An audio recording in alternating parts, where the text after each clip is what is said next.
Hello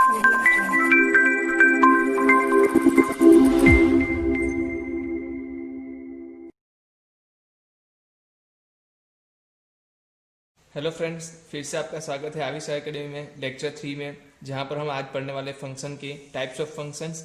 और पिछले जो कुछ लेक्चर्स में, 2 लेक्चर्स में हमने डेफिनेशन ऑफ फंक्शन, डोमेन और रेंज कैसे फाइंड करते हैं उसके बारे में तो बहुत सारी चीज़ें हमने ऑलरेडी सीख के रखी है। और कुछ क्वेश्चंस मैंने आपको होमवर्क में दिए थे, तो उसका हम पहले सॉल्यूशन देंगे, उसके बाद हम आगे बढ़ेंगे।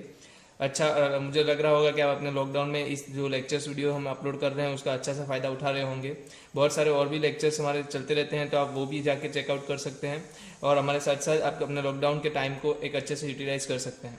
तो यहाँ पर हम देखने वाले हैं जो होमवर्क के हमारे क्वेश्चंस थे, जल्दी से हम शुरू करेंगे क्योंकि हम ज़्यादा टाइम इसमें नहीं देना चाहते। हम चाहते हैं कि हम नया कुछ ज़्यादा सीखें, तो टाइप्स ऑफ जो फंक्शंस है उसको हम अच्छे तरीके से आगे लेके जा पाएँ। तो यहाँ पर मेरे पास क्या है, कुछ वैल्यूज दी हैं, आप देख सकते हो। एफ ऑफ एक्स जो मेरे पास पहला है उसका मुझे डोमेन फाइंड करनी है, और नीचे लास्ट जो 3 क्वेश्चन है उसकी मुझे रेंज फाइंड करनी है। तो हम अच्छी तरीके से समझना चाहेंगे क्योंकि इसके बाद मैं कुछ और क्वेश्चंस, आप आज भी इसी टाइप के क्वेश्चंस कुछ होमवर्क में दूंगा, जिससे क्या होगा कि आज ये समझने के बाद आप बहुत सारे क्वेश्चंस और भी सॉल्व कर पाओगे। क्योंकि 2 ही हमने एग्जांपल्स दिए थे, कुछ लोगों ने 2 एग्जांपल से भी अच्छा सीख के इसको सॉल्व किया होगा, तो उसके लिए मैं बोलूँगा बहुत बहुत कॉन्ग्रेचुलेसन। मतलब आपका मतलब ऑल द बेस्ट नहीं, मतलब ऐसी तारीफ करने पे मैं आ जाऊंगा अगर आपने 2 एग्जाम्पल से इसको भी सॉल्व कर लिया है तो बहुत अच्छी बात है। अच्छी शुरुआत कर रहे हो आप 12th की। और हम देखते हैं, चलो जल्दी से इसका आंसर्स। तो हमारे पास है x+3 अंडर रूट x² - 9 और x-3। मैं थोड़ा है ना आपको जो अलजेब्रा हमने पढ़े थे, अलजेब्रा जो हमने पढ़े थे कि समेशन होता है, सब्ट्रैक्शन होता है, या मल्टीप्लिकेशन या डिवीजन होता है 2 फंक्शन का, तो उस टाइम पे हम उसका डोमेन कैसे लेते थे उस चीज़ की हम बात करेंगे। तो मेरे पास फंक्शन है अभी f of x equal to, मैं बोल दूँ f1 ऑफ x है, f2 ऑफ x है और डिवाइड में g ऑफ x है। आप देख सकते हो, मैं अगर आपको फंक्शन दिखाऊं तो आपके पास क्या है, x+3 अंडर रूट में x² - 9 और x-3। तो आपको पता होगा कि कोई बोल सकता है इसका मुझे डोमेन जो मिलने वाला है वो क्या होगा। तो डोमेन जो आपको मिलने वाला है df1 होगा, इंटरसेक्शन df2 होगा, इंटरसेक्शन dg होगा और intersection x where x g of x not equal to 0।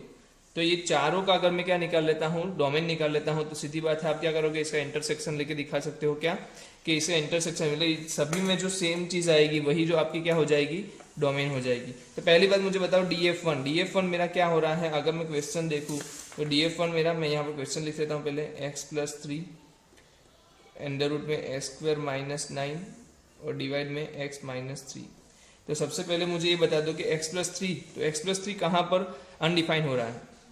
कोई बोल सकता है, मैंने पिछले क्वेश्चंस में सॉल्व कराने के टाइम पे बोला था अगर पोलिनोमियल आपका कहाँ पर आ जाए, न्यूमेरेटर में आ जाए, तो सीधी बात है पोलिनोमियल कभी भी क्या नहीं होगा, अनडिफाइन नहीं होगा। पोलिनोमियल कब अनडिफाइन होता है, या तो वो अंडर स्क्वायर रूट में आ जाए, या तो वो कहाँ पर लॉग में आ जाए, ऐसी कोई चीज़ों में आ जाए। बट जब भी रेशनल आता है, एक के नीचे एक अगर मुझे बोल दिया जाए, तो उस टाइम पे तो क्या होगा, नीचे वाले का 0 नहीं हो रहा है वो चेक करना है, और ऊपर वाला तो हमेशा क्या होगा, आर के लिए हो जाएगा। तो यहाँ पर df1 में क्या लिख दूंगा, आर, मतलब कोई भी एक्स की वैल्यू डाल दो, आपको f1 x का डिफाइन होना तय है। df2 क्या है, df2 आपका है अंडर रूट x² - 9। तो क्या मुझे कोई बता सकता है अंडर रूट x² - 9 कहाँ पर डिफाइन होगा। तो उसके लिए आपको क्या करना पड़ेगा, x² - 9 को ग्रेटर देन और इक्वल टू 0 लेके दिखाना पड़ेगा।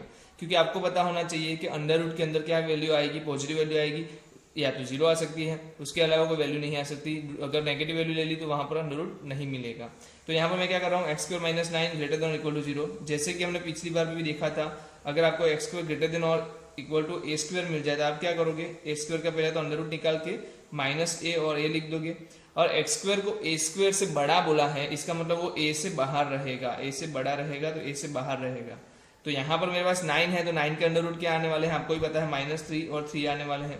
तो यहाँ पर मेरे पास आंसर क्या है, ग्रेटर देन और इक्वल टू दिया है, इसका मतलब -3 और 3 भी उसका पार्ट बनेंगे। तो डोमेन जो मेरा बनने वाला है -∞ से लेके -3 तक आएगा, और वो भी कैसा होगा, क्लोज कब होगा, क्योंकि इक्वल टू भी साथ में है।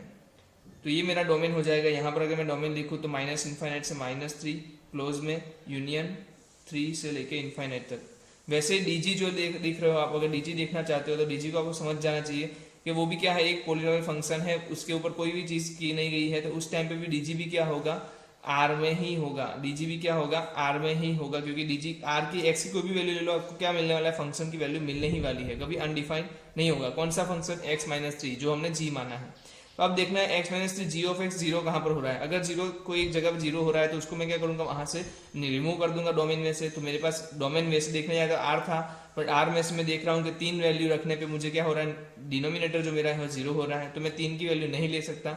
इसका मतलब ये जो आएगा वो क्या आएगा, r माइनस थ्री। तो अगर आप सभी चीजों में कॉमन देखने की कोशिश करो तो ये तो बड़े बड़े डोमेन हो गए आर आर, इसका मतलब कि उसके अंदर तो सभी वैल्यू दी ही गई है, तो उसमें आपको चेक करने की जरूरत नहीं है कॉमन क्या है। हमें जो चेक करना है वो है जो छोटे छोटे वैल्यूज होते हैं, छोटे छोटे पार्ट्स बने होते हैं, उसमें से कॉमन चीजें निकालना। तो अगर मैं देख रहा हूँ कि r माइनस थ्री बोला है तो मैं 3 नहीं ले सकता, बाकी r में से कोई भी वैल्यू ले सकता हूँ, मतलब इसमें से सिर्फ एक वैल्यू को बाहर निकाला गया है वो है 3। तो मैं क्या करता हूँ, देख लेता हूँ कोई और जगह पे 3 आ रहा है क्या। अगर 3 ले रहे हैं तो हम उसको हटा देंगे, बाकी वैल्यू को हम कुछ भी तरीके से ले सकते हैं। ये बोल रहा है कि तुम कुछ ले सकते हो, ये भी बोल रहा है कि तुम सब ले सकते हो, ये बोल रहा है 3 के अलावा कुछ भी ले लो मेरे को फर्क नहीं पड़ता, और ये बोल रहा है कि तुम भाई सब नहीं ले सकते, तुम माइनस थ्री से 3 की कोई वैल्यू नहीं ले सकते। हाँ माइनस 3 ले सकते हो, 3 ले सकते हो ये बोल रहा है, बट ये बोल रहा है 3 नहीं ले सकते। तो सीधी बात है 3 नहीं ले सकते तो 3 को हटाओ। ये बोल रहा है माइनस 3 ले सकते हैं तो हाँ ले लेंगे, तो माइनस 3 के 3 से बीच की नहीं लेंगे तो ठीक है, मान लो उसकी बात नहीं ले सकते। तो हमारे पास जो लास्ट में आने वाला है वो डोमेन आपका क्या हो जाएगा, माइनस इनफाइनाइट से माइनस 3, जहाँ माइनस 3 ले सकते हो यूनियन, बट 3 नहीं ले सकते तो 3 से लेके इनफाइनाइट। तो ये आपका क्या हो जाएगा, डोमेन हो जाएगा ये वाले क्वेश्चन का। तो जितने लोगों ने कर लिया है बहुत अच्छा, बहुत बढ़िया, बहुत आगे अच्छे से करते रहो। कमेंट में मेरे को नाम बताओ कि आपने ये चीज़ें पहले ही करके दिए हैं, तो बहुत सारी मुझे भी खुशी मिलेगी कि आपने एग्जाम्पल के तौर पे ही इसको होमवर्क में सोल्व कर लिया है। अब दूसरा क्वेश्चन देखता हूँ, तो मेरे पास दूसरा क्वेश्चन है log e x square minus 1। तो मैं दूसरा क्वेश्चन यहाँ पर सोल्व करना चाहता हूँ। कहाँ पर है वो, क्या है, log e x square minus 1। आपको समझा सकता है कि log के कुछ रूल्स होते हैं, जैसे कि अगर मैं log लिख देता हूँ, log m base n log है, तो यहाँ पर n और n क्या होने चाहिए, तो m और n होने चाहिए नॉन नेगेटिव। क्या होने चाहिए, नॉन नेगेटिव। नॉन नेगेटिव का मतलब वो जीरो से बड़ी होनी चाहिए, सीधी सी मतलब जीरो से बड़ी होनी चाहिए, नॉन नेगेटिव का मतलब यही होगा। तो मेरे पास एक चीज आ गई, x square minus 1 greater than zero आएगा, नॉट इक्वल टू भी नहीं आना चाहिए, ऊपर से ग्रेटर देन ही आना चाहिए, पॉजिटिव वैल्यू होनी चाहिए। तो मैं क्या बोलूंगा, एक्स स्क्वायर ग्रेटर देन 1 बोलूंगा। यहाँ भी देख सकते हो कि हमने जो इस तरह से देखा एक्स स्क्वायर ग्रेटर देन और इक्वल टू ए स्क्वायर, वैसा ही केस बन रहा है। एक का अंडर रूट क्या आएगा, तो सबको पता है माइनस 1 और 1 आएगा। क्या माइनस 1 और 1 वैल्यू आ सकती है, नहीं आ सकती, क्योंकि ग्रेटर देन और इक्वल टू नहीं है, सिर्फ ग्रेटर देन दिया है। तो 1 से बड़ी और माइनस 1 से छोटी वैल्यूज जो है वो हमारी क्या होने वाली है, डोमेन होने वाली है। तो माइनस इनफाइनाइट से माइनस 1 यूनियन 1 से लेके इनफाइनाइट। मुझे अच्छे तरीके से पता चल गया होगा कि आपको ये एक्स स्क्वायर ग्रेटर देन ए स्क्वायर और एक्स स्क्वायर लेस देन ए स्क्वायर का क्या निकालना आता होगा, रेंज, मतलब एक जगह देखने को आती होगी कि जहां पर ये हो सकता है। तो मैंने बता दिया है, अगर बड़ा है तो उसको बाहर रखो, अगर छोटा है तो घर में रखो। सीधी बात है, बड़ा है तो क्या रखो, घर के बाहर रखो। घर कौन सा, माइनस 1 से 1 के बीच का जो है वो घर बना दो।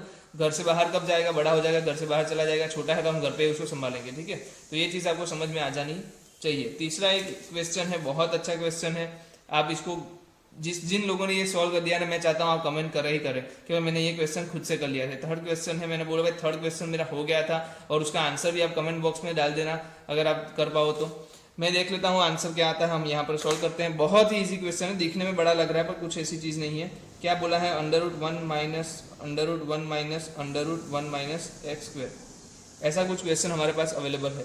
आपको क्या करना है, कुछ बेसिक सी रूल्स हैं जो वही फॉलो करने हैं। आपको एक चीज पता हो कि अंडर रूट के अंदर कोई वैल्यू आएगी तो वो क्या होनी चाहिए, जीरो या जीरो से बड़ी। तो आप क्या करोगे, पहले वाला जो अंडर रूट है उसको सॉल्व करने की ट्राई करोगे। तो मैंने ले लिया पहले वाला अंडर रूट को हटा दिया, तो ये क्या होने चाहिए, ग्रेटर देन और इक्वल टू जीरो होने चाहिए। आप क्या करो, ये जो माइनस वाली चीज है वो सामने की साइड ले जाओ, तो 1 ग्रेटर देन और इक्वल टू अंदर में क्या रहा, 1 minus under root 1 minus X square. एक चीज समझ लेना, कभी भी अंडर रूट जो होता है वो क्या होता है, पॉजिटिव होता है, ऑलवेज पॉजिटिव होता है, वो कभी भी नेगेटिव नहीं हो सकता। हमने बहुत सारे देखा होगा 4 का अंडर रूट क्या आता है, बोलते 2 और माइनस 2 आता है। वैसे मैंने भी यहाँ पर आपको बताया गया था ये क्या आता है, तो 2 और माइनस 2 लेते थे। तो हम कभी भी वैल्यू लेंगे वो क्या मानेंगे, पॉजिटिव ही मानेंगे। क्यों, क्योंकि आप एक चीज समझ जाओ कि कभी भी अंडर रूट क्या है, x equal to under root 4, तो x तो एक ही हुआ ना, एक की तो एक ही वैल्यू मिलती है। अगर एक्स स्क्वायर इक्वल टू 4 मिलता है उस टाइम पे आप बोल सकते हो एक्स स्क्वायर की दो वैल्यू होगी, x की दो वैल्यू होगी, वो होगी 2 और माइनस 2। बट अगर x equal to under root 4 दिया है तो हमेशा पॉजिटिव होगा। इस केस में पॉजिटिव वैल्यू की बात करूँ तो ये पॉजिटिव। आपको तो एक चीज पता होगी, अगर a और b ग्रेटर देन 0 है और a ग्रेटर देन b है तो आप बोलोगे a raise to n greater than b raise to n। सीधी बात है, n क्या है, पॉजिटिव वैल्यूज है, n क्या है, पॉजिटिव वैल्यूज है। तो कभी भी आप क्या करते हो, दोनों का स्क्वायर करते हो, क्यूब करते हो, कोई 5 पावर करते हो, कुछ भी पावर करते हो, बट वो क्या होती है, 0 से बड़ी की पावर है। तो उस टाइम पे क्या हो जाएगा, उस टाइम पे एक चीज हो जाएगी कि वो क्या हो जाएगी, दोनों साइड आप कर सकते हो लीनियर इनइक्वालिटी को चेंज किए बिना। ठीक है, यहाँ पर मैं क्या कर रहा हूँ, दोनों साइड स्क्वायरिंग कर रहा हूँ। स्क्वायरिंग करते ही मुझे क्या मिल रहा है, 1 minus under root 1 minus X square. अच्छा से पता चल गया होगा, ये 1 और 1 कैंसिल हो सकते हैं, माइनस है उसको उस तरफ ले जाएंगे तो क्या बचेगा, 0। तो यहाँ पर बचने वाला है 1 minus X square greater than और इक्वल टू 0। इसका सीधा मतलब ये होता है कि under root 1 minus X square भी क्या है, अभी भी पॉजिटिव बन रहा है। अगर पॉजिटिव है तो मैं दोनों साइड फिर से क्या करूंगा, स्क्वायरिंग करूंगा, तो ग्रेटर देन 0 हो जाएगा। जैसे ही पता चला एक्स स्क्वायर का सामने की साइड ले जाओ, ये क्या हो गया, एक्स स्क्वायर, इसको ये भी लिख सकते हो, एक्स स्क्वायर लेस देन और इक्वल टू 1 भी लिख सकते हो। मैंने अब भी जैसे बोला है कि जब भी आपको क्या मिल जाए, लेस देन और इक्वल टू मिल जाए, आप क्या करोगे, उसको घर में रखोगे, घर के बाहर जाने नहीं दोगे। तो यहाँ पर आपकी जो रेंज आने वाली, रेशियो डोमेन जो आने वाला है वो क्या होगा, -1 से लेके 1। किसी को कोई डाउट नहीं होना चाहिए इस केस में, बहुत आसानी से पहले से दिखता हूँ। फिर से इस क्वेश्चन को मैं आपको बताना चाहता हूँ। आपको अंडर रूट में कुछ दिया है, फिर से एक अंडर रूट दिया है, फिर से एक अंडर रूट दिया है, तो आप कुछ डर जाते हो, तो डरने की जरूरत नहीं है। बाहर के अंडर रूट को पहले निकालो। बाहर के अंडर रूट को निकालने के लिए आपको क्या पता होना चाहिए कि अंदर की जो वैल्यू है, पूरा एक फंक्शन है, उसको मैंने एक ले लिया एफ ऑफ एक्स, वो ग्रेटर देन और इक्वल टू 0 होना चाहिए, तो मैंने वो कंडीशन लगा ली। उसके बाद मुझे क्या पता चला, भाई जो अंडर रूट वाला है वो 1 से छोटा होना चाहिए। कोई बात नहीं, तो मैंने क्या किया, दोनों साइड स्क्वायर कर लिया। दोनों साइड स्क्वायर करते ही आपको एक चीज पता चली होगी कि 1 1 कैंसिल हो रहे हैं। 1 1 कैंसिल होने के बाद मैंने माइनस वाले टर्म को सामने की साइड ले गया, तो ये जहाँ पे कुछ नहीं बचा तो 0 हो गया, और यहाँ पर minus under root 1 minus X square आया। इससे क्या हुआ कि दोनों साइड पॉजिटिव वैल्यू है, 0 भी एक पॉजिटिव की नजदीकी वैल्यू है। दोनों साइड में स्क्वायर कर सकता हूँ, 0 का स्क्वायर 0 आ रहा है, और इस तरफ पॉजिटिव वैल्यू आ रही है। इसको क्या बोलेंगे, 0 पॉजिटिव भी बोल सकते हैं। ठीक है, तो मैं स्क्वायर करने में मुझे क्या मिल रहा है, 1 minus X square greater than और इक्वल टू 0 मिल रहा है। मतलब कि 1 माइनस एक्स स्क्वायर जो मेरा होगा वो क्या होना चाहिए, आपको पता चल गया होगा कि हमेशा 0 से बड़ा होना चाहिए। कब पॉसिबल होगा, जब एक्स स्क्वायर 1 से कम हो। एक्स स्क्वायर क्या हो, 1 से कम हो, सीधा सा बात है। अगर एक्स स्क्वायर 1 से कम है तो कौन सी रेंज में से क्वेश्चन मैं वैल्यूज ले सकता हूँ, -1 से 1 के बीच में ही ले सकता हूँ। हाँ, इक्वल टू 0 भी 1 लोगे तो भी 0 आएगी वैल्यू, तो वो भी चलेगा, क्योंकि वो भी इक्वल टू वाला साइन यहाँ पर इनइक्वालिटी में दिया गया है। तो आप 0 भी 1 भी ले सकते हो, -1 भी ले सकते हो। तो यहाँ पर जो मेरा डोमेन बनने वाला है वो बनने वाला है -1 से 1। बहुत ही इजी चीज़ है, कोई इसमें सोचने वाली बात या लंबा खींचने वाली बात नहीं है। ठीक है, और हम अब जो देखने वाले हैं वो है हमारा रेंज। रेंज में हमने क्या देखा था, कुछ क्वेश्चंस थे हमारे रेंज वाले, देख सकते हो आप। एक पहला क्वेश्चन था cos⁴x minus sin⁴x 2cos x + 1 under root cos sin x। तो यहाँ पर मैं पहले बात कर रहा हूँ पहले फंक्शन की, जो हो रहा है cos⁴x माइनस sin⁴x।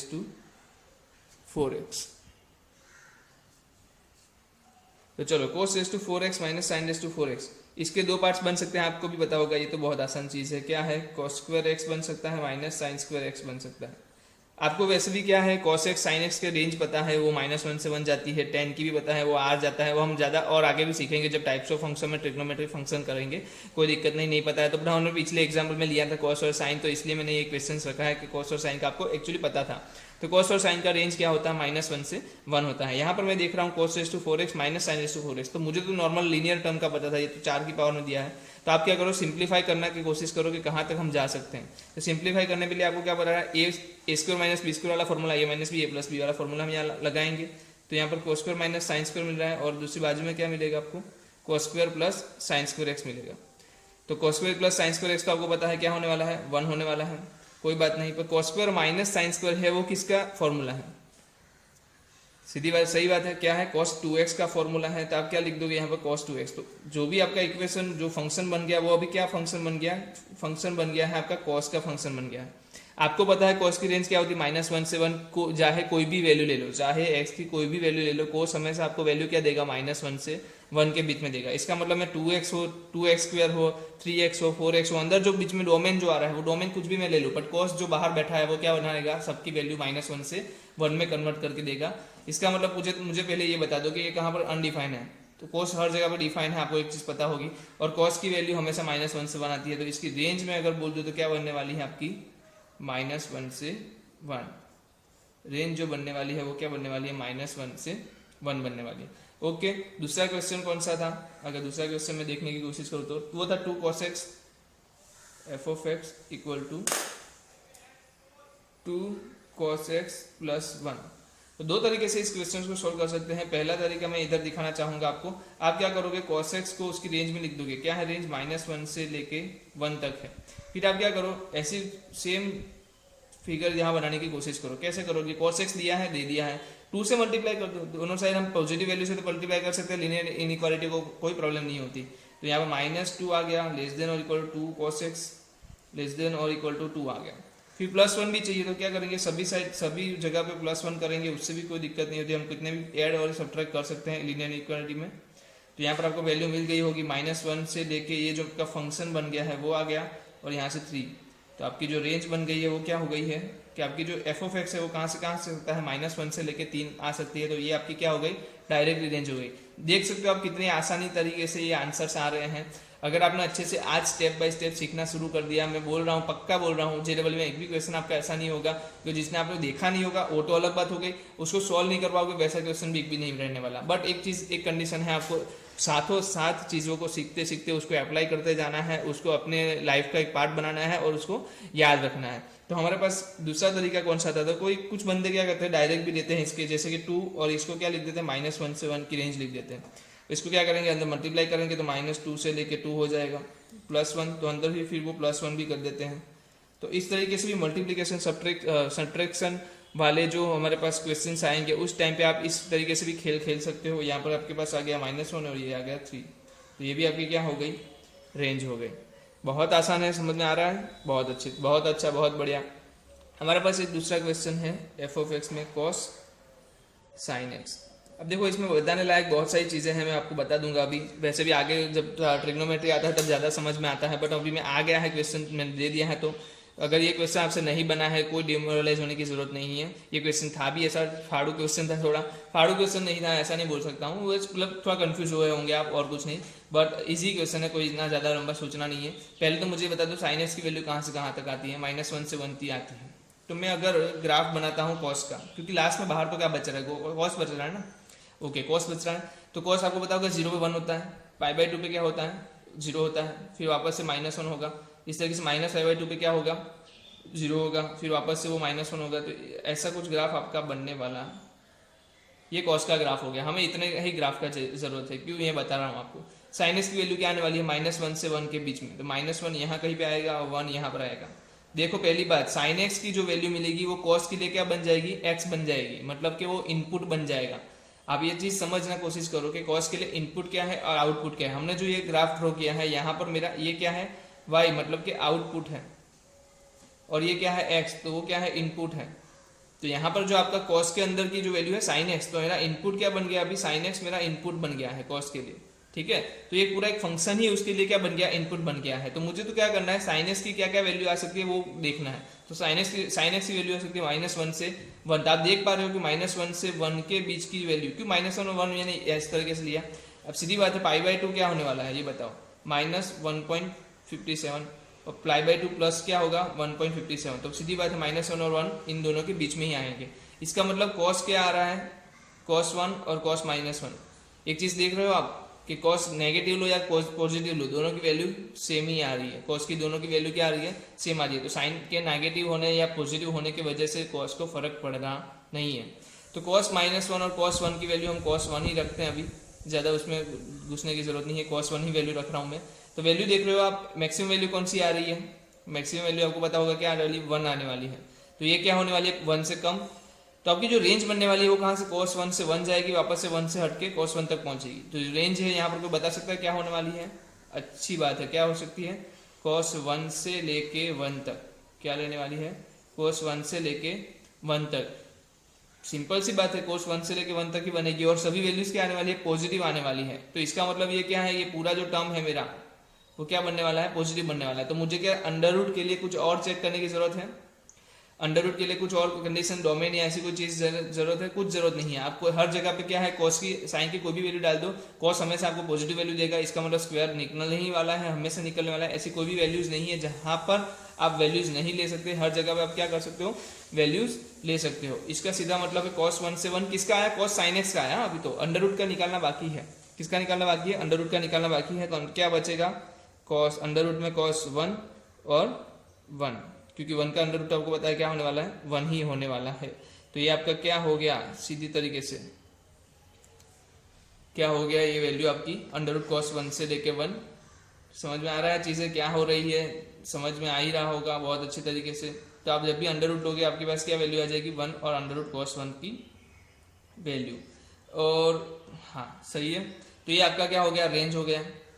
तो हमने जो क्वेश्चंस दिए थे होमवर्क में आपने अच्छे तरीके से समझ लिए होंगे, और आशा रखता हूँ कि आप इस सभी चीज़ों को अपने अंदर समझने के साथ साथ कुछ क्वेश्चंस और खुद से भी करने की कोशिश करोगे जब बुक उठाओगे। और क्वेश्चंस भी मैंने आपको इस लेक्चर के बाद आपको होमवर्क में दूंगा जो इसी बेस पे होंगे, जिससे क्या है कि आप उसको और प्रैक्टिस कर सकते हो। और जो हम आज डिस्कस करने वाले थे वो टॉपिक था हमारा टाइप्स ऑफ फंक्शन। क्या था, types of function. Types of function में हम जो बात करने वाले हैं वो पहला फंक्शन रहेगा हमारा पोलिनोमियल, पोलिनोमियल फंक्शन। तो कोई मुझे बोल सकता है पोलिनोमियल फंक्शन किसको बोलते हैं? बहुत सारे बच्चे होंगे यहाँ पर जो जानते हैं पोलिनोमियल फंक्शन क्या होता है। पोलिनोमियल फंक्शन आपने देखा होगा x³ + x² + x, इसको पोलिनोमियल बोलते हैं। वो बोलेगा ax² + bx + c, हाँ तो इसको भी पोलिनोमियल बोलते हैं। कोई बोलेगा सर हमने तो क्या बाइनोमियल थ्योरम पढ़ के रखा है तो हमें तो पता है सर, क्या पता है, तो कि a0 a1x + a2x², वैसे ही करते करते करते an(x)n, तो हाँ ये भी पोलिनोमियल होता है। ये सभी चीज़ें क्या हैं, सभी पोलिनोमियल्स हैं। तो आप समझ सकते हो। हाँ देखना कभी पावर क्या नहीं होगी, पावर कभी p/q फॉर्म, मतलब नॉन इंटीजर नहीं होगा। पावर कभी नॉन इंटीजर नहीं हो सकता, इंटीजर वैल्यू होनी चाहिए पावर की, तभी आप बोल सकते हो इंटीजर, वो भी कैसे, पॉजिटिव इंटीजर होना चाहिए, पॉजिटिव इंटीजर होना चाहिए पावर में, तभी आप बोल सकते हो कि ये क्या है, पोलिनोमियल है। अदरवाइज तो वो पोलिनोमियल नहीं होगा। तो आपको ये सब एक चीज़ ध्यान रखनी है। अभी जो हम आज देखने वाले हैं वो है पोलिनोमियल का एक स्पेशल फंक्शन, वो है क्वाड्रेटिक इक्वेशन। क्वाड्रेटिक इक्वेशन में हमें अगर कुछ दे दे तो उसकी डोमेन और रेंज कैसे निकाल सकते हैं, बहुत आसान तरीका है। मैं बोल रहा हूँ बहुत आसान तरीका है, थोड़ा सोचने वाली बात है, बट अगर आपने यहाँ पर अगर क्वाड्रेटिक इक्वेशन आपने पहले कभी नहीं पढ़ा कोई दिक्कत नहीं है, इस बार पढ़ने बैठे हो तो भी चलेगा। बट मैं जो बताने वाला हूँ आने वाली 10 या 15 मिनट सही से सुन लेना। अगर नहीं सुना ना, कसम खुदा की बता रहा हूँ, आगे जाके आपको प्रॉब्लम होने वाली है। सुन लेना, क्योंकि क्वाड्रेटिक इक्वेशन के क्वेश्चंस आने ही वाले हैं। लॉग में आ जाएगा, कहीं साइन के अंदर आ जाएगा, कहाँ ना कहाँ आपको क्वाड्रेटिक दिखने वाला है। तो क्वाड्रेटिक कहाँ पर प्लस होता है, कहाँ पर नेगेटिव होता है, कहाँ पर वो डिफाइन होता है, कहाँ पर डिफाइन नहीं होता है, सब चीज़ों का डिस्कशन अभी जो इस वाले लेक्चर में हम करने वाले हैं। तो क्वाड्रेटिक इक्वेशन में एक चीज़ ध्यान दे देना, पहले तो हम डोमेन की बात कर लेते हैं, फिर उसके बाद रेंज की बात कर लेते हैं। रेंज तो ऐसी फद्दू सी चीज़ है, आराम से आ जाएगी, मतलब एकदम जल्दी तरीके से आ जाएगी, कोई इसमें लंबा चौड़ा करना नहीं हमें। पर जो फंक्शन है हमारा, मतलब उससे पहले भी एक कंसेप्ट में छोटा सा कंसेप्ट आपको बताऊंगा, उसके बाद डोमेन की भी वैल्यू बताऊंगा। डोमेन आसानी से आ जाएगा, रेंज भी आसानी से आ जाएगा, बस ये आप इसके साथ बने रहें। चलो, तो हमारे पास यहाँ पर क्वेश्चन रहेगा क्वाड्रेटिक इक्वेशन। क्या रहेगा, क्वाड्रेटिक इक्वेशन। कोई मुझे बता सकता है क्वाड्रेटिक इक्वेशन का जनरल फॉर्म? सही बोला आपने, क्या है, ax² bx + c = function of x। मैं फंक्शन ऑफ x ले रहा हूँ, वैसे 0 लेते थे हम लोग। फंक्शन ऑफ x के मतलब आपको फंक्शन जो दिया है वो कैसे दिया होगा, ax² + bx + c। आप कोई मुझे यहाँ पर और एक चीज़ बता सकता है कि f ऑफ x मेरा क्या होता है, हमेशा y होता है, और यहाँ पर मेरे पास ax² + bx + c अवेलेबल है। मैं क्या करता हूँ, मैं इसमें से एक कॉमन ले लेता हूँ, x² को थोड़ा है ना अच्छा बना लेता हूँ। x² को अच्छा बनाना मतलब कि x² को बिना कोफिशिएंट का बनाने के लिए मैं इसे क्या करता हूँ, a कॉमन ले लेता हूँ। तो मेरे पास बचता है x² b/ax + c/a। तो क्या कोई बंदा यहाँ पर है जो इसको होल स्क्वायर बना सकता है? पहले दो टर्म को होल स्क्वायर बनाने के लिए क्या होगा, लास्ट टर्म ढूंढना पड़ेगा।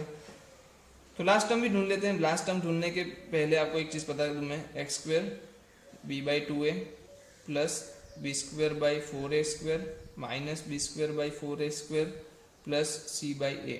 एक चीज़ आपको पता चल गई होगी, ये ऐसी कुछ हो रही है।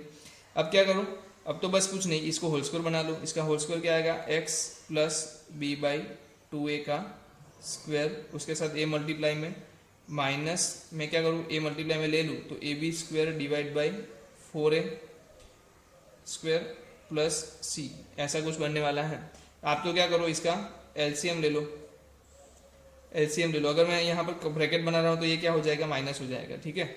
आप एलसीएम ले लो, यहाँ पर बचने वाला है x + b/2a का स्क्वायर। एलसीएम लेते ही आपको पता चल रहा है यहाँ पर b² बचने वाला है, a कैंसिल हो जाएगा एक बार, और इधर क्या आएगा, 4ac डिवाइड बाय आएगा 4a, और वो कैसा आएगा, माइनस हो रहा है, b² - 4ac। b² - 4ac क्या होता है, d होता है। d मतलब कि डिस्क्रिमिनेंट होता है, तो -d/4a आपका आ रहा है आंसर। यहाँ पर आ रहा है x मतलब A common X plus B by two A का square, D by four A को क्या करो सामने की साइड ले जाओ। क्यों ऐसा कर रहे हैं मैं आपको अभी थोड़ी देर में बता देता हूँ क्यों कर रहे हैं ऐसी चीज़ें। इसमें ज़्यादा आपको क्यों नहीं खींचना होता, ये वैल्यू आपको नहीं भी आता है चलेगा, बट आपको एक समझ में आना चाहिए कि आया कहाँ से। ये चीज़ नहीं भी आएगी तो चलेगा, इसमें कोई याद रखने वाली चीज़ नहीं है, बस आपको दिखा रहा हूँ कि मैं कहाँ से आ रही है चीज़ें, जिससे कि क्या है कि कल उठ के भाई कोई आपको पूछ ले तो आप ऐसा नहीं भैया मैथ्स तो समझ में नहीं आता मेरे को रट्टा मारना पड़ता है, तो ऐसा ना बोलो कभी। तो आपको पता होना चाहिए कि चीज़ें कहीं ना कहीं से आई होती हैं, तो यहाँ पर से आई है। आपने एक पैराबोला कर्व में देखा होगा कि आपको पैराबोला ऐसे इस तरीके से दिया जाता था, अगर ऐसा पैराबोला आपने देखा है तो ऐसा भी पैराबोला आपने देखा होगा 4ay में बोल दूं, अगर ऐसा पैराबोला आपने देखा होगा जहां पर क्या है आपका जो वर्टेक्स था वो x0 y0 बन जाता था। ऐसे कोई कर्व में अगर बोलूँ यहाँ पर कर्व कैसा आएगा, x की मैं दोनों वैल्यू ले सकता हूँ, y की मैं सिर्फ पॉजिटिव वैल्यू ले सकता हूँ, तो ऐसा कुछ कर्व बनेगा जहाँ पर ये जो पॉइंट होता था x0 y0 पॉइंट हो जाता था। ठीक है, तो यहाँ पर x0 पॉइंट कौन सा हो रहा है, तो वो हो रहा है माइनस बी बाई टू ए, और y0 पॉइंट क्या हो रहा है माइनस डी बाई फोर ए। मैं आपको बता रहा हूँ बहुत अच्छी चीज़ें है, ये क्या है पॉइंट है, रेंज नहीं है, क्या है पॉइंट है। पॉइंट है मतलब कि x की value minus B by two A रखने पे आपको वैल्यू जो मिल रही है फंक्शन की वो मिल रही है माइनस डी बाई फोर है, ये बताना चाहता है। कैसे इसका यूज करेंगे सब चीज़ें मैं बताता हूँ डोमेन और रेंज में, पर ये चीज़ आपको याद रख लेनी है कि माइनस डी बाई फोर है वही एक मतलब ब्रह्मास्त्र है। माइनस डी बाई फोर है क्या है, ब्रह्मास्त्र है किसके लिए, क्वाड्रेटिक इक्वेशन के लिए। कहाँ पर मिलता है, minus B by two A पे मिलता है। कौन सी value, minus D by four है, कहाँ पर मिलती है, minus D by two A पर। सर ये क्या है माइनस डी बाई फोर है, माइनस डी बाई फोर है आपके फंक्शन का या तो मैक्सिमम वैल्यू हो सकती है या तो मिनिमम वैल्यू हो सकती है। और आपको अच्छे से पता है कि रेंज में आपको क्या देनी पड़ती है, कभी ना कभी वैल्यूज देनी पड़ती है। तो आपको वैल्यूज कौन सी देनी होती है रेंज में, एक तो मिनिमम वैल्यू या तो मैक्सिमम वैल्यू, दोनों वैल्यू देनी होती है। तो दो में से एक तो ये काम करके दे देगा आपको, क्या कर देगा, एक की वैल्यू तो यही दे देगा, कौन, minus D by four A. Fix है, एक तो होगी ही, माइनस मिनिमम हो सकती है तो मैक्सिमम हो सकती है। ठीक है, तो एक चीज ये ध्यान में रखना, अभी हम उसका यूज करने वाले हैं। इसके बाद मैं बात करता हूँ डोमेन की बात करता हूँ, क्या बात करता हूँ, डोमेन, जो मुझे पता है अभी डोमेन क्या होने वाला है मेरा। आप मुझे बता सकते हो कोई डोमेन के बारे में कुछ, कोई बंदा इधर बैठा हो डोमेन के बारे में कुछ जानता हो तो चलो देखते हैं डोमेन क्या होता है। तो मैं बात करता हूँ डोमेन, क्वाड्रेटिक इक्वेशन के डोमेन की बात करता हूँ। तो डोमेन चेक करने के लिए दो ही चीज करनी है आपको। तो पहले चेक करना है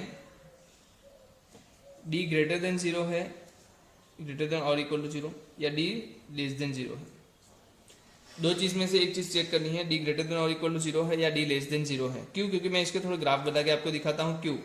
तो पहले ग्राफ बनाता हूँ मैं डी ग्रेटर देन और इक्वल टू जीरो का, और फिर बनाता हूँ डी लेस देन जीरो का।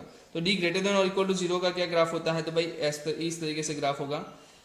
ये ग्राफ हो गया डी इक्वल टू जीरो का, और ये ग्राफ हो गया डी ग्रेटर देन और इक्वल टू जीरो का।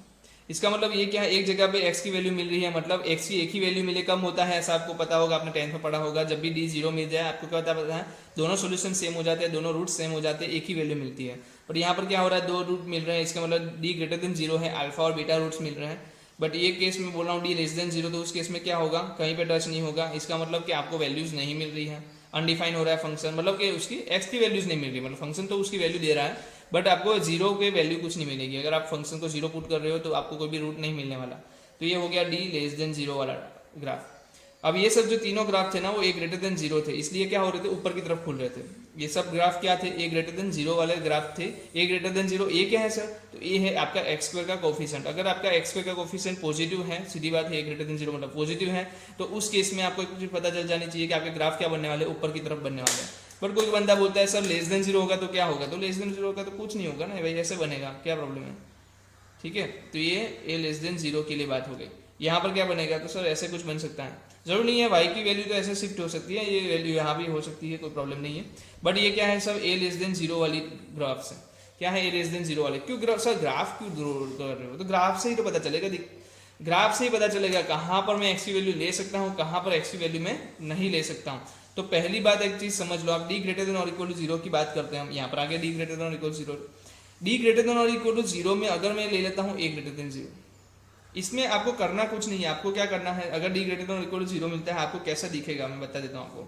आपका जो फंक्शन दिखेगा वो कैसा दिखेगा, x plus alpha x plus beta greater than और इक्वल टू जीरो होगा, या फिर इनइक्वालिटी क्या होगी, उल्टी होगी, x plus beta less than और इक्वल टू जीरो। तो आप क्या करोगे, यहाँ पर वेवी मेथड क्या यूज करोगे, वेवी मेथड यूज कर लोगे ना।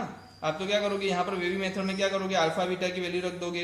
अल्फा बीटा की वैल्यू रखने के बाद चेक करो भाई ये रीजन में क्या आ रहा है, पॉजिटिव आ रहा है नेगेटिव आ रहा है। अगर पॉजिटिव आ रहा है तो इधर नेगेटिव डाल दो, इधर नेगेटिव आ रहा है तो इधर पॉजिटिव डाल दो, सीधी बात है। तो ये आप वेवी मेथड से सॉल्व कर सकते हो। जब भी क्या हो जाए डी ग्रेटर देन जीरो हो जाए, आप क्या करोगे उसके फैक्टर बनाओगे अल्फा और बीटा।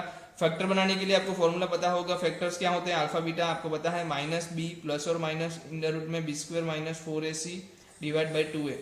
तो ये आपका क्या है, फैक्टर्स हैं।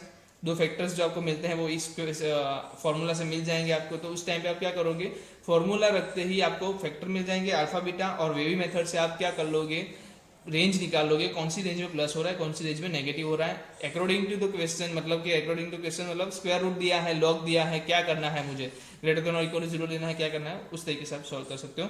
क्वेश्चंस लेंगे तब आसानी से समझ में आ जाएगा। अभी नहीं समझ में आ रहा है तो आप चीज़ों को सुने समझे, ट्राई करें समझने की, क्योंकि जब एग्जाम्पल आएगा मैं बोल रहा हूँ पक्की तरीके से आ जाएगा, अच्छी तरीके से आ जाएगा। बस आप मैं थोड़ी आपको क्या बता रहा हूँ, ये चीज़ें हो सकती हैं और जैसे जैसे आएगी हम एक एक एग्जाम्पल लेते लेते इस सब चीज़ों को समझने ही वाले हैं, ठीक है। फिर हो सकता है डी लेस देन जीरो। तो डी लेस देन जीरो में क्या हो रहा है भाई, ये तो फैक्टर ही नहीं गिर रहे हैं। आप देखोगे डी लेस देन जीरो मतलब minus B square minus 4ac क्या हो जाएगा आपका, माइनस हो जाएगा। तो यहाँ पर कॉम्प्लेक्स नंबर हो जाएगा, तो वो तो हमें रेंज में आती नहीं है हमारे पास, तो सिर्फ रियल नंबर्स की बात हो रही है। तो डी लेस देन जीरो में मैं क्या करूंगा, तो डी लेस देन जीरो में आपको दो चीजें पता चलेगी, एक तो होगी ए लेस देन जीरो वाली और एक होगी ए ग्रेटर देन जीरो वाली। अगर आपकी वैल्यू ए लेस देन जीरो है तो आप देख रहे हो यहाँ पर फंक्शन आपको मिल रहा है ये वाला।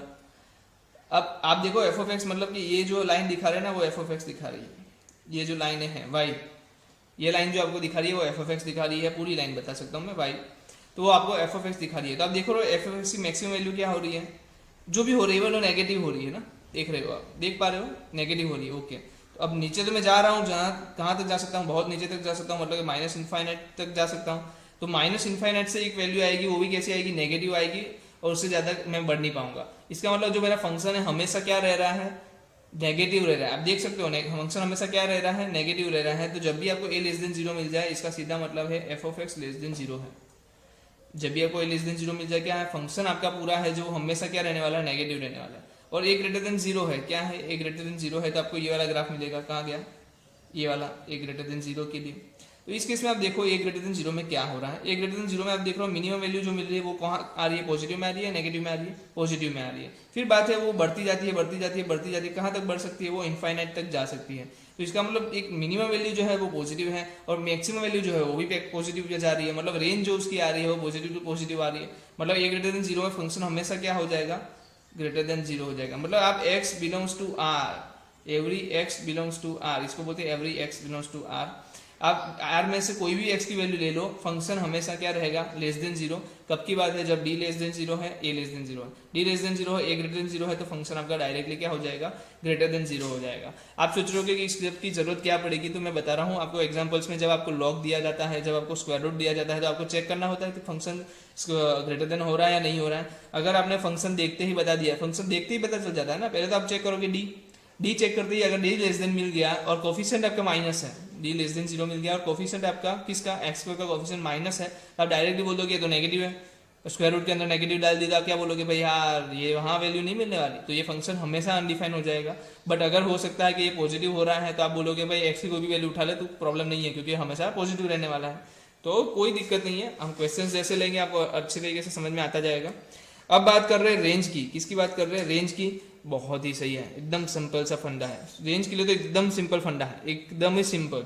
एक बात बताऊं, मैंने एक चीज आपको बताई थी याद रखने को, मिनिमम और मैक्सिमम वैल्यू की बात की थी पिछली, अभी कुछ पहले, तो आपने एक वैल्यू याद की थी -d/4 याद की थी, -d/4 कहाँ पर मिलती है वो, हाँ -b/2a पे मिलती है। तो -b/2a पे आपको एक वैल्यू मिलती है -d/4a, वो या तो मैक्सिमम वैल्यू हो सकती है या तो मिनिमम वैल्यू हो सकती है अकॉर्डिंग टू द ग्राफ। तो यहाँ पर ग्राफ हमारे पास बहुत सारे ड्रॉ किए हुए हैं, कोई मुझे यहाँ पर ड्रॉ करके दिखा सकता है क्या मैक्सिमम क्या मिनिमम, तो मैं बोल रहा हूँ पहले देख लो। तो ये वैल्यू मैं देख रहा हूँ, एक वो बड़ी वैल्यू थी, कम होती होती होती होती कहीं पे आई और फिर से बढ़ने लगी, इसका मतलब ये वैल्यू जो होगी वो मिनिमम होगी, और देखने से पता चल रहा है ये तो जीरो आ रही है, इस केस में जीरो आ रही है, बट हम कोई और वैल्यू लेते हैं, यहाँ पर ले लेते, चलो कोई वैल्यू मिनिमम वैल्यू थी, वहां से बढ़ते बढ़ते बढ़ते बढ़ते कोई वैल्यू पे गए, वापस से कम करना शुरू कर दिया, तो ये वैल्यू जो आ रही है वो क्या होगी आपके लिए, मैक्सिमम हो गई। ये मैक्सिमम वैल्यू क्या होगी, कोई टेंशन नहीं, ये होगी -d/4 है। सर ये मिनिमम वैल्यू क्या होगी, तो होगी -d/4 है, ऐसा सर, हाँ ऐसा। अगर इससे ये वैल्यू क्या होगी तो होगी -d/4 है, ये वैल्यू क्या होगी सर, -d/4 है, sir her bar minus D by four है, हाँ हर बार। ये जो आपके जहाँ पर भी आपका कर्व चेंज होता है ना, वहां पर minus D by four he value होगी। कहाँ पर होगी वो? माइनस डी बाई टू पे होगी। कहाँ पर होगी? एक्स की कौन सी वैल्यू के लिए होगी? माइनस डी बाई टू के लिए वैल्यू के लिए होगी, और उसका आंसर क्या आएगा? माइनस डी बाई फोर आएगा। तो मुझे लग रहा है कि आप अच्छे से समझ पा रहे होंगे कि वैल्यूज जो आने वाली है वो आपकी माइनस डी बाई फोर आने वाली है। अब मैं तुरंत जा रहा हूँ रेंज पे। डोमेन में समझ में आ गया क्या करना है? अभी फिर से बता देता हूँ। डी ग्रेटर देन और इक्वल टू जीरो आता है, फैक्टराइज करो। फैक्टराइज करते हुए भी मेथड यूज करके आप बोल सकते हो कहाँ पर पॉजिटिव है, कहाँ पर नेगेटिव है। अकॉर्डिंग टू द क्वेश्चन आपको पॉजिटिव चाहिए या नेगेटिव चाहिए, आप चेक कर सकते हो। फिर आपके पास डोमेन आता है डी लेस देन जीरो के लिए। तो डी लेस देन जीरो के लिए आपको चेक करना होता है कहाँ पर पॉजिटिव हो रहा है, कहाँ पर नेगेटिव हो रहा है। चेक करने का एक ही फंडा है, ए लेस देन जीरो है तो वो नेगेटिव है, ए ग्रेटर देन जीरो है तो वो पॉजिटिव है। बस इतना ही करना है और कुछ नहीं। अब आपके पास आने वाली है चीजें, वो है range of quadratic equation. Range of quadratic equation जितना हमने पिछले बार में मतलब बातें की, उसी बात पे ऊपर ये आंसर आ जाएंगे। पहली बात है ए ग्रेटर देन जीरो, और दूसरी बात है ए लेस देन जीरो। ए ग्रेटर देन जीरो का आपका ग्राफ फिर से मैं आपको ड्रॉ करके दिखाता हूँ। जरूरी है ग्राफ, जितनी बार हम ज्यादा ड्रॉ करेंगे आपको एक चीज समझ में आती रहेगी। ए ग्रेटर देन जीरो है तो कहाँ खुलता है? ऊपर की तरफ खुलता है। ए लेस देन जीरो है तो कहाँ की तरफ खुलता है? नीचे की तरफ खुलता है। क्या ये खुला हुआ ऐसे भी हो सकता था, ये खुला हुआ ऐसे भी हो सकता था, कोई दिक्कत नहीं। समझ में आनी चाहिए आपको। तो मिनिमम और मैक्सिमम वैल्यू रेंज क्या होती है वही जानना है ना। रेंज जानना है आपको, कहाँ पर डिफाइन हो रहा है वो तो आपने पहले में चेक कर लिया डोमेन में। आपको बस अभी यहाँ पर क्या जाननी है? रेंज जाननी है। तो मुझे कोई बता सकता है इसकी रेंज क्या होगी? कोई एक बंदा बता दे किसकी रेंज सर? हाँ रेंज, हाँ यार ऐसा पूछ लो किसकी रेंज। आप चलो ये ग्राफ है देख लेते हो। ये मुझे बताओ, ये वैल्यू क्या आएगी? माइनस डी बाई फोर होगी। ये वैल्यू क्या होगी? माइनस डी बाई फोर होगी।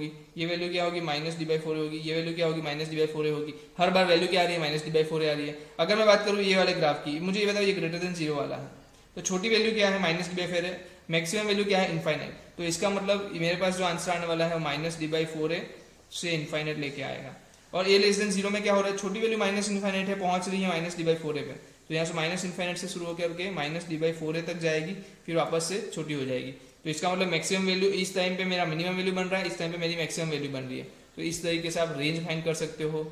बट कभी कभार कुछ होता है डोमेन के हिसाब से भी हमें रेंज फाइंड करनी होती है, तो वो स्पेशल केसेस में बोल सकता हूँ। और नॉर्मल तरीके में अगर आपको कुछ बोला नहीं है, सिर्फ रेंज फाइंड करने को बोला है, तो आप डायरेक्टली आंसर दे सकते हो सिर्फ माइनस डी बाई फोर के तौर पे। अगर माइनस डी बाई फोर पता है, ए ग्रेटर देन जीरो है या ए लेस देन जीरो है, इतना चेक करो और बता दो। इनफाइनाइट जाएगा, माइनस इनफाइनाइट जाएगा। माइनस में है स्क्वायर, अगर माइनस में है तो वो माइनस वैल्यू देगा, माइनस इनफाइनाइट पे जाएगा तो माइनस इनफाइनाइट से लेके माइनस डी बाई फोर तक पहुंच सकता है। या तो आपके पास क्या होगी? पॉजिटिव वैल्यूज होगी, तब माइनस डी बाई फोर से हट के जा जा जा जा जा के कहाँ तक? इनफाइनाइट जा सकती है, उससे नीचे नहीं जा सकती। चलो तो हमारे पास ये रेंज आ गई। रेंज बहुत ही आसान चीज थी। कोई अगर मैं अभी लिखूँ ना तो तुरंत ही आप आंसर दे दोगे। मैं अभी लिखूँ तो आप तुरंत ही आंसर दे दोगे। मैं आपको कुछ क्वेश्चन सोल्व करके दिखाता हूँ, कुछ एग्जाम्पल्स भी हम आपको मैं दूंगा सोल्व करने के लिए। तो हम कुछ लेते हैं एग्जाम्पल के तौर पे। मैं लेता हूँ पहला एग्जाम्पल जिसकी हम डोमेन और रेंज फाइंड करेंगे। सीधी बात है, 3 minus 2x minus X square. तो पहली बात हमें चेक करना है, सबसे पहले डोमेन चेक करने के लिए तो आपको चेक करना है डी क्या है। तो डी मुझे को बता सकता है बी स्क्वायर। तो बी स्क्वायर आपका आया 4। 4ac आपका क्या आया? 4ac अगर मैं बात करूँ तो 4 इंटू ए, मतलब ए माइनस है तो माइनस 4 इंटू 3 तो माइनस 12। तो बी स्क्वायर माइनस 4ac आपका आ गया 16। ठीक है, बी स्क्वायर माइनस 4ac आपका क्या गया? 16। मतलब डी ग्रेटर देन जीरो है। इसका मतलब इसके क्या हो सकते हैं? पार्ट्स बन सकते हैं। आपको दिख के भी पता चल रहा है, वैसे ही पार्ट्स बन सकते हैं। मैंने आपको मेथड से ले जा रहा हूँ। तो इसके पार्ट्स को मुझे बना के दे दे बस। पार्ट्स बनाने के लिए आप क्या करो? पहले तो आप है ना इसको माइनस कॉमन ले लो, तो अच्छे से आप पार्ट्स बनाने देख पाओगे। तो देख सकते हो आप x square plus 2x minus 3 है आपके पास। तो इसके पार्ट्स कैसे बनेंगे? x प्लस 3 और x माइनस 1 ऐसे ही बनने वाले हैं। आपके पास फैक्टर्स अवेलेबल हो गए हैं, तो आप क्या करोगे? फैक्टर्स को यहाँ अपलोड कर दोगे। एक तो -3 आएगा, एक 1 आएगा। आपको बस इतना चेक करना है कि कहाँ पर ये पॉजिटिव हो रहा है, कहाँ पर नेगेटिव हो रहा है। हम क्या कर रहे हैं? अभी वेवी मेथड यूज कर रहे हैं। मैंने बोला था जैसे ही आपके पास डी ग्रेटर देन और इक्वल टू जीरो आ जाए, दो फैक्टर्स बन जाएंगे।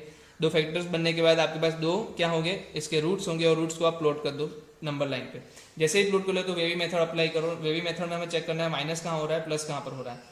आप क्या करो? माइनस यहाँ पर देख लो कहाँ पर हो रहा है। अगर मैं एक से ज़्यादा की वैल्यू ले रहा हूँ, ये वाला टर्म पॉजिटिव, ये वाला टर्म पॉजिटिव और ये वाला term minus, positive positive minus, तो क्या आ जाएगा? नेगेटिव। मल्टीप्लाई करोगे तो नेगेटिव मिलने वाला है। यहाँ पर क्या मिलेगा? सीधी बात है पॉजिटिव, और यहाँ पर क्या मिलेगा? नेगेटिव। आपको क्या लेना है? अंडर रूट के अंदर है तो आपको सिर्फ पॉजिटिव पे फोकस करना है। आपको सिर्फ पॉजिटिव पे फोकस करना है। इसलिए मेरी रेंज जो हो जाएगी -3 से 1 हो जाए, सॉरी डोमेन जो हो जाएगा -3 से 1। मतलब -3 से 1 की वैल्यू अगर मैं ले रहा हूँ तो ही मेरा यह फंक्शन क्या हो रहा है? क्या हो रहा है, 0 से ऊपर होगा, मतलब 0 या 0 से ऊपर होगा, तभी मैं बोल सकता हूँ पॉजिटिव वैल्यू के लिए अंडर रूट निकाल सकता हूँ, अदरवाइज नहीं निकाल सकता। तो अब चेक क्या करना है, बस -3 से 1 क्या हो गया आपका, डोमेन हो गया। सर इतनी सी बात, हाँ इतनी सी बात, डोमेन यही हो गया भाई, हो गया, डोमेन हो गया। चलो तो डोमेन हो गया आपके पास, -3 से 1 आ गया। अब कोई मुझे एक चीज और बता सकता है, -3 से 1 की तो डोमेन आ गया, अब रेंज निकालनी है। तो कोई बंदा यहाँ पर है जो रेंज निकाल सकता है। रेंज कैसे निकालेंगे, सीधी बात, आप तो क्या चेक करोगे, ये जो इक्वेशन मुझे दिया है उसको चेक करेंगे। ए क्या, आप क्या चेक करो, ए लेस देन 0 है या ए ग्रेटर देन 0 है। तो कोई बोलेगा सर ए लेस देन 0 है, ए लेस देन 0 है, ओके। तो इसकी क्या वैल्यू मिलने वाली है आपको, इसकी क्या वैल्यू मिलने वाली है, -इनफाइनाइट से लेके -d/4 है, -इनफाइनाइट से लेके -d/4 है। आपको एक चीज पता होगी कि ये माइनस वाली वैल्यूज तो आ नहीं सकती, क्योंकि अंडर रूट हमेशा क्या होता है, पॉजिटिव होता है। तो एक चीज बता दूं, 0 से लेके -d/4 आने वाली है, क्या आएगी, 0 से लेके -d/4 आएगी, क्योंकि माइनस वैल्यू से आ नहीं सकती ना। -d/4 है, ये माइनस वैल्यू नहीं है। जब आप उसमें a पुट करोगे तो a पुट करने पे क्या हो जाएगा, a नेगेटिव है, -d/4 भी क्या है, -d/4 भी क्या है, उस टाइम पे 0 से वो हो रहा है, मतलब सॉरी -d/4 भी पॉजिटिव हो जाएगा। कैसे देखते हैं, -d/4 में वैल्यू रखो, d की वैल्यू आई थी आपकी 16, तो -d/4 में वैल्यू रखता हूँ -16 4 और -1 आ रहा है, तो माइनस तो कैंसिल हो गया, 4 जा हो गया, तो d/4 जो आपका आ रहा है 4 आ रहा है। इसका मतलब मेरी वैल्यू जो आने वाली है वो क्या आने वाली है, 0 से लेके 4 तक जाएगी, 0 से लेके 4 तक मेरी रेंज आएगी। और वो भी कैसी है, अंडर रूट के अंदर है, कैसी है, अंडर रूट के अंदर है। तो इसका मैं क्या ले लूँ, अंडर रूट ले लूँ, तो रेंज जो आएगी वो आपकी आएगी 0 से लेके 2, रेंज जो आएगी वो क्या आएगी, 0 से लेके 2। डोमेन क्या है आपका, -3 से 1, और रेंज क्या आ गई 0 से 2। समझ में आ रहा होगा, अच्छे तरीके से समझ में आ रहा होगा। जो चीज़ें मैंने बताई है उसको अच्छे तरीके से एक चार्ट में बना लो। चार्ट में जब भी आप एग्जांपल सोल्व करो, उस चार्ट को देख के आप एग्जांपल सोल्व कर सकते हो। ज़्यादातर क्वेश्चन सोल्व करने के बाद उस चार्ट की जरूरत भी आपको पढ़ने नहीं वाली, ठीक है। एक और क्वेश्चन मैं इसके साथ साथ ले लेता हूँ, जिससे क्या हो जाएगा कि कंसेप्ट और अच्छे से क्लियर हो जाएगा। तो वो क्वेश्चन आप मैं लेता हूँ, उसमें क्या है, आपके पास फंक्शन जो है वो आपको रेशनल फॉर्म में दिया है, x² - x + 1 डिवाइड में x² + x + 1, x² - x + 1 और डिवाइड में x² + x + 1। कोई मुझे बता सकता है x² + x + 1 हमेशा नेगेटिव, कभी नेगेटिव हो सकता है या नहीं हो सकता, चेक कर लेते हैं अच्छा आसानी से। कैसे चेक कर सकते हैं, पहले तो d लेस देन 0 है कि नहीं वो चेक कर लो। हमेशा फंक्शन पॉजिटिव कब होगा, जब d लेस देन 0 होगा तभी हो सकता है, अदरवाइज तो बहुत रेयर केस है। तो आप क्या करो, x² + x + 1, d क्या आएगा, b² - 4ac, तो b² - 4ac, तो 1 - 4 आएगा। तो इस केस में क्या हो रहा है, लेस देन 0 हो रहा है। इसका मतलब a चेक करूंगा मैं, तो a ग्रेटर देन 0 तो फंक्शन ग्रेटर देन 0, अगर a लेस देन 0 तो फंक्शन लेस देन 0, है ना। यही चीज़ सीखी हमने, अगर क्या हो जाए लेस देन 0 हो जाए तब की बात है। तो a ग्रेटर देन 0 है, इसका मतलब फंक्शन हमेशा ऑल टाइम क्या होगा, ग्रेटर देन 0 होगा। तो मुझे कोई दिक्कत नहीं है, नीचे ग्रेटर देन 0 मतलब x बिलोंग्स टू r हो गया ना, ये तो x बिलोंग्स टू r हो गया। इसका मतलब x में कोई भी वैल्यू ले सकता हूँ, कभी 0 नहीं होने वाली है। x हमेशा क्या होने वाली है, 0 से बड़ी ही होने वाली है, कभी 0 नहीं होने वाली। आपको पता होगा डिनोमिनेटर को हमें चेक करना होता है कि 0 ना हो जाए, तो अनडिफाइंड कहीं पे नहीं है, x बिलोंग्स टू r पे ये फंक्शन पूरा डिफाइन है। अब ऐसी कोई चीज़ देना तब आपको ये बोलेंगे find the range, find the range. फिर भी हमने चेक कर लिया कि ये डोमेन क्या दे रहा है, डोमेन हमने देख लिया यहाँ पर x बिलोंग्स टू r दे रहा है। तो x बिलोंग्स टू r दे रहा है, आपको कुछ नहीं करना है। देखो कैसे आसान तरीके से इसको सॉल्व कर सकते हैं। रेंज जब भी मांगे आपसे तो पहले डोमेन चेक कर लो, डोमेन क्या दिया है, x बिलोंग्स टू r दिया है, ओके। फिर आप जो फंक्शन दिया है ना उसी को y मान लो, हाँ वैसे भी y मानते हैं, y मान लो। और यहाँ पर आपके पास क्या है, x² - x + 1 डिवाइड में क्या है, x² + x + 1। हो सके तो क्या करो, पूरे फंक्शन को डिफाइन, ये मतलब हो गया हर बार के लिए। जब भी आपको क्वाड्रेटिक इक्वेशन नहीं, कभी भी आपको क्या दे दे, क्वाड्रेटिक इक्वेशन के लिए ज़्यादा अच्छा रहता है। तो आपको क्या करना है, इसको क्रॉस मल्टीप्लाई करना है। तो आपके पास आ जाएगा x² xy + y = x² - x + 1। आप क्या करो, x वाले टर्म को एक साइड ले लो तो क्या बनेगा, y - 1। फिर x वाले टर्म को लोगे तो क्या बनेगा, y + 1 और फिर प्लस y - 1 = 0। आपको ये पता चल गया होगा ये क्या बन गया है, ये क्वाड्रेटिक इक्वेशन बन गया है। Quadratic equation = 0, quadratic equation = 0। और आपको पता है इसका सॉल्यूशन आपके पास अवेलेबल है। इसका सॉल्यूशन क्या है, आपके पास अवेलेबल है। कब पॉसिबल है सॉल्यूशन अवेलेबल, एक ही चीज़ है, कब पॉसिबल है, जब d > 0 हो तभी पॉसिबल है, अदरवाइज तो क्या है, सॉल्यूशन पॉसिबल नहीं है। आपको पता है ना इसका सॉल्यूशन पॉसिबल है, क्योंकि आपने बोला ना x बिलोंग्स टू r है, मतलब x की हर एक वैल्यू मिल सकती है, तो यहाँ पर x की वैल्यू मिल सकती है। कब मिल सकती है? तो d ग्रेटर देन और इक्वल टू 0 हो तभी मिल सकती है। तो कंडीशन क्या है? d ग्रेटर देन और इक्वल टू 0 है। कंडीशन मिलते ही आप क्या करोगे? इस कंडीशन में आप वैल्यूज डालोगे। कैसे? तो भाई बी स्क्वायर माइनस 4ac डाल, बी स्क्वायर माइनस 4ac डालू। बी स्क्वायर माइनस 4ac क्या है? y प्लस 1 का स्क्वायर है भाई। 4ac में क्या है? तो y माइनस 1, फिर से y माइनस 1, ग्रेटर देन और इक्वल टू क्या होना चाहिए? 0। तो y प्लस 1 का स्क्वायर माइनस 4 y माइनस 1 का square greater than equal to 0। जल्दी से लिख देते हैं, Y square plus 2y plus 1 minus 4y square, फिर माइनस माइनस प्लस हो जाएगा plus 8y minus 4 greater than equal to 0। क्या बन रहा है? Y square minus 4y square minus 3y square, 2y plus 8y 10y और minus 4 minus 3 greater than equal to 0। क्या इसको मैं लिख सकता हूँ 3y square minus 10y plus 3 less than और इक्वल टू 0। मैंने दोनों साइड क्या किया? -1 से मल्टीप्लाई किया, तो आपकी इनइक्वालिटी क्या हो जाएगी? चेंज हो जाएगी, उल्टी साइड आ जाएगी। 3y square minus 10y plus 3 क्या है? इसके फैक्टर को बना सकता है। इसके फैक्टर क्या आएंगे? 3y माइनस 1 और y प्लस 3, 3y माइनस 1 और y माइनस 3 आएगा, 3y प्लस 1 और y माइनस 3 आएगा। फिर भी एक बार चेक कर लेते हैं, थोड़ा डाउट हो रहा है इसमें। 3y square minus 9y minus y plus 3 less than equal to 0। तो यहाँ से क्या कॉमन निकला? 3y, अंदर रहा y माइनस 3, यहाँ से क्या कॉमन निकला? 1, तो y माइनस 3। देखो जब भी आपको थोड़ा सा भी डाउट हो तो आप उसको चेक कर लो, क्योंकि यहाँ पर अच्छा आंसर सही पहुँचना बहुत ज़रूरी है। तो यहाँ पर मुझे डाउट था तो मैंने चेक कर लिया। क्या पता चल रहा है आपके पास? Number line. इसमें नंबर लाइन कौन सी बनने वाली है? नंबर लाइन कौन सी बनने वाली है? एक तो बनेगी 1/3 पे, वो भी कैसा? पॉजिटिव, और 3 पे। तो वेवी मेथड में अगर अप्लाई करता हूँ यहाँ पर तो 3 और 1/3 पे आएगा। आप मुझे बताओ 3 से ज़्यादा वैल्यू लूँगा, ये क्या बनेगा? पॉजिटिव, ये भी क्या बनेगा? पॉजिटिव। आपको क्या चाहिए? नेगेटिव चाहिए। तो यहाँ पर आपकी वैल्यू आएगी पॉजिटिव, यहाँ पर आएगी नेगेटिव और यहाँ पर आएगी पॉजिटिव। आपको क्या चाहिए? नेगेटिव वैल्यू चाहिए ना। तो नेगेटिव वैल्यू कहाँ आ रही है? 1/3 से 3 आ रही है। तो y बिलोंग्स टू 1/3 से 3। ये किसकी वैल्यू निकाली हमने? इसी y की वैल्यू निकाली, y की वैल्यू निकाली। किसकी वैल्यू निकाली? y की वैल्यू निकाली। y की वैल्यू निकाली मतलब y क्या था? y था आपका फंक्शन। फंक्शन की वैल्यू क्या आ रही है? 1/3 से लेके 3 आ रही है। तो फंक्शन की वैल्यू क्या आ रही है? 1/3 से 3 आ रही है। मतलब आपके पॉसिबल इमेजेस जो है, ऑलरेडी सभी इमेजेस आपके कहाँ से आएंगे? 1/3 से लेके 3 तक जाएंगे। इसका सीधा मतलब क्या होता है? ये हो गई आपकी रेंज। ये क्या हो गई आपकी? रेंज।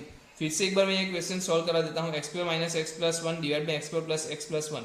ऐसे कभी भी आपको ऊपर और नीचे पोलिनोमियल दे दे, आप क्या चेक करोगे? नीचे वाले को पहले 0 हो रहा है कि नहीं चेक करोगे। 0 कहीं पे नहीं हो रहा है, हमने चेक कर लिया। तो हम क्या करेंगे? d ग्रेटर देन 0 ऑलवेज हो रहा है, सॉरी d लेस देन 0 हो रहा है। फंक्शन में चेक कर लिया कि ग्रेटर देन 0 है कि नहीं, चेक कर लिया। ओके, फिर आप क्या करो? y फंक्शन को क्या मान लो? y मान लो, क्रॉस मल्टीप्लाई कर दो। एक्स वाले टर्म, एक्स वाले टर्म, कॉन्स्टेंट टर्म सभी को एक साथ बना लो। वो बनाने के बाद आपको एक चीज पता है, डोमेन हर जगह पे अवेलेबल है। अगर डोमेन हर जगह पे अवेलेबल है, सीधी सी बात है, कब पॉसिबल है? d ग्रेटर देन और इक्वल टू 0 हो तभी पॉसिबल है। तो कंडीशन मेरे पास क्या खड़ी हो गई कि d ग्रेटर देन और इक्वल टू 0 होना चाहिए। तो मैंने d ग्रेटर देन और इक्वल टू 0 ले लिया। उसमें हमने क्या किया? b स्क्वायर माइनस 4ac जो डिस्क्रिमिनेंट की वैल्यू थी वो डाली, और वहां पर हमें पता चला y की सब वैल्यूज के लिए क्या मिल रहा है? आपको वैल्यूज मिल रही है, और y की वैल्यूज मिल रही है। तो y क्या है आपके लिए? रेंज है ना। y वही तो फंक्शन है। फंक्शन की जो जो वैल्यूज होती है वही तो आपकी रेंज होती है। तो इस तरीके से आप क्या निकाल सकते हो? रेंज निकाल सकते हो। मुझे लग रहा है कि आपको ये चीज़ समझ में आ गई होगी कि कैसे हम पोलिनोमियल्स फंक्शन को, क्वाड्रेटिक इक्वेशन स्पेशल जो केस है उसको अच्छे से सॉल्व कर सकते हैं। रेंज कैसे निकाल सकते हैं, डोमेन कैसे निकाल सकते हैं। डोमेन निकालने के लिए d ग्रेटर देन 0 है या d लेस देन 0 है वो चेक करो। अगर d ग्रेटर देन और इक्वल टू 0 है तो क्या करो? उसके फैक्टर बनाओ। फैक्टर बनाने के बाद आप क्या चेक करोगे? Wavy method. बहुत आसान तरीके से डोमेन निकल जाएगा। अगर d लेस देन 0 आ रहा है तो एक ही चीज चेक करनी है, a लेस देन 0 है या तो a ग्रेटर देन 0 है। a लेस देन 0 है तो function less than 0, a greater than 0 है तो फंक्शन ग्रेटर देन 0। फिर हम आ रहे थे रेंज के ऊपर। अगर नॉर्मल तरीके का पॉलिनोमियल दे दिया है तो हमको डायरेक्ट आंसर पता है -d/4a से लेके इनफाइनाइट। अगर वो a लेस देन 0 दे रहा है तो माइनस इनफाइनाइट से लेके शुरू करेंगे, a ग्रेटर देन 0 दे रहा है तो इनफाइनाइट तक पहुंच जाएंगे। पर -d/4 है अपनी वैल्यू, प्लस मिनिमम में मैक्सिमम में कहीं पे भी आप क्या करेंगे? चेंज करता रहेगा। आपको बस ध्यान देना है कहाँ पर मिनिमम हो रहा है, कहाँ पर मैक्सिमम हो रहा है, और उसकी वैल्यू फाइंड कर सकते हो। हर जगह पे क्या आएगा? -d/4a। कहाँ पर मिलता था? -b/2a भी मिलता था। अब है जो कुछ क्वेश्चंस है जो मैंने आपके लिए बनाए थे होमवर्क में लेक्चर 3 के बाद। इसके बाद जो हमने पिछले क्वेश्चंस में दिए थे, जो आज होमवर्क हमने सॉल्व करवाया, उसमें भी आप अच्छे तरीके से उसको कर सकते हो। मैं चाहता हूँ कि आप इसका स्क्रीनशॉट ले लो और आप अपने घर पे इस चीज़ को सॉल्व करिए। ठीक है, मुझे लग रहा है कि आपको ये दिख रहा होगा स्क्रीन पे। हाँ, तो अभी ये स्क्रीन पे दिखाई दे रहा है आपके सामने। आपको क्या करना है, लेक्चर 3 जो हमारे पास है उसके लिए होमवर्क आपके पास अवेलेबल है। अंडर रूट एक्स माइनस सभी चीज़ों का आप क्या ये पहले 2 क्वेश्चंस का आपको डोमेन निकालना है। ये जो दो क्वेश्चंस दिए हैं उसके आपको डोमेन और रेंज दोनों निकालनी है। और ये जो क्वेश्चन है उसके लिए आपको क्वेश्चन दिया है वैल्यूज ऑफ ए फाइंड करनी है। और ये जो दूसरे 2 फंक्शंस दिए हैं उसके आपको क्या निकालनी है, रेंज निकालनी है। मुझे लग रहा है कि आप आसानी से ये चीज़ें निकाल सकते हो, बहुत आसान चीज़ें हैं, कोई इसमें सोचने वाली लंबी बात नहीं है। चलो मिलते हैं फिर से नेक्स्ट लेक्चर में। मैं रखता हूँ, आप ये मतलब मैं बोल रहा हूँ ना, अगर आपने एक वीडियो अच्छे से देखा है आप ये सब चीज़ें कर ले सकते हो, कोई इसमें दिक्कत नहीं है। जो भी कर पे आए मैं बोल रहा हूँ इसी वीडियो में नीचे कमेंट में इसके आंसर्स लिख के रखो। हम चेक करेंगे किस किस के आंसर्स आ रहे हैं और उसके मैं मतलब ट्राई करूंगा कि उसका नाम अपने नेक्स्ट वाले वीडियोज में लूँ। ठीक है, तो चलो शुरू करते हैं, मिलते हैं फिर से नेक्स्ट लेक्चर में। Good bye.